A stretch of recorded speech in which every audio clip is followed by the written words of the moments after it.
et de l'économie, il ne reste logiquement qu'au ministre de la Justice, garde des Sceaux, de nous entretenir justement des conséquences de tout ce que nous sommes en train de vivre. Monsieur, chers collègues, vous avez la parole.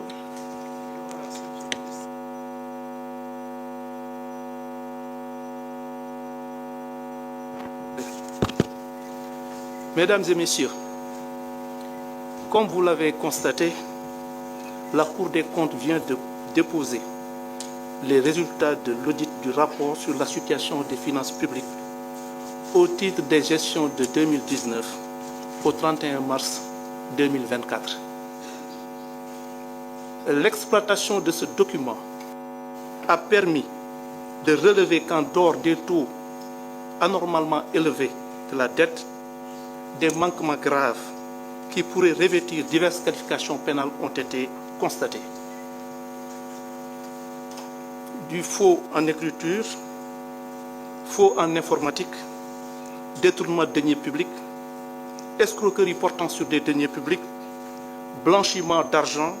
et enrichissement illicite, complicité et recel de ses chefs. Ces faits pourraient, à l'analyse, impliquer diverses personnes, notamment d'anciens ministres, des directeurs généraux, des comptables, des gestionnaires et d'autres particuliers. C'est pourquoi il est envisagé, dans le respect strict des principes directeurs de la procédure pénale, notamment la présomption d'innocence, le respect des droits de la défense, le respect du principe du contradictoire, la mise en œuvre diligente de toutes les mesures judiciaires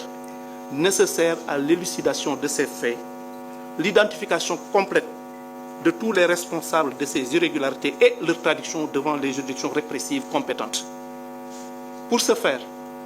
des enquêtes exhaustives et approfondies seront diligemment menées pour retracer les finances illicites, identifier et entendre tous les auteurs,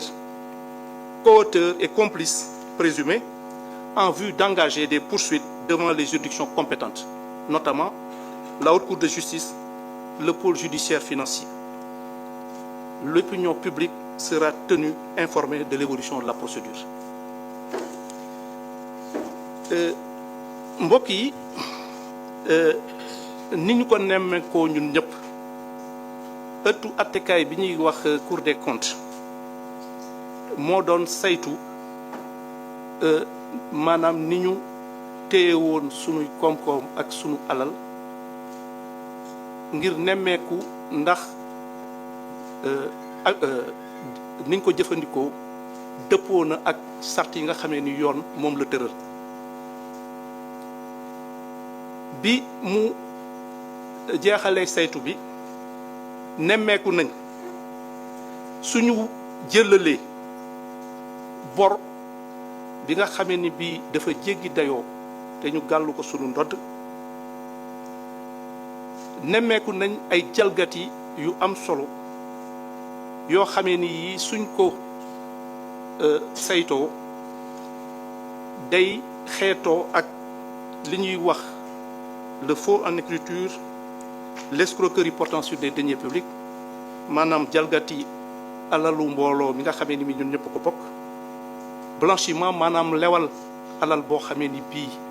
awul yoon jéem a lewal loolu, ak itam ñi nga xamee ni ñii ñoom ñëpp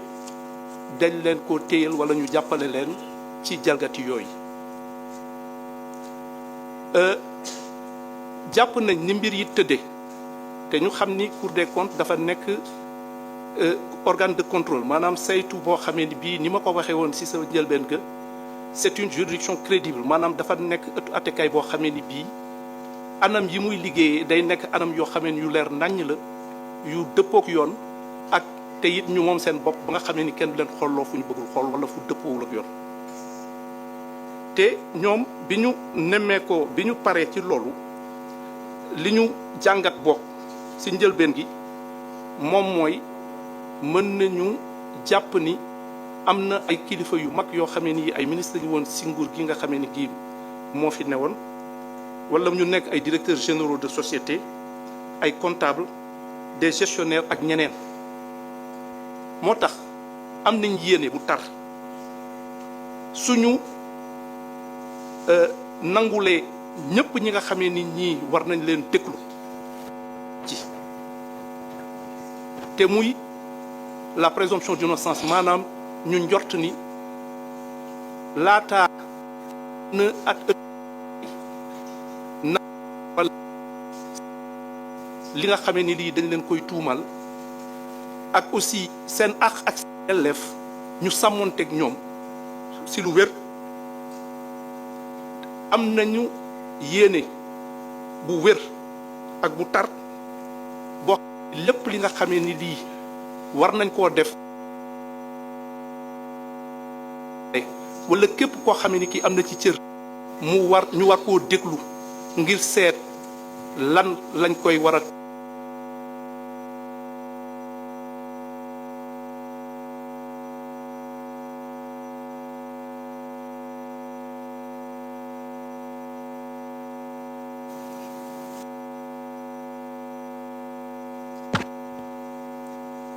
am nañ donc yéene bu tar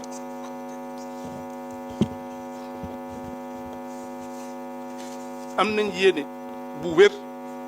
boo xamee ni dinañ ko topp saytu ko ci anam yu leer nañ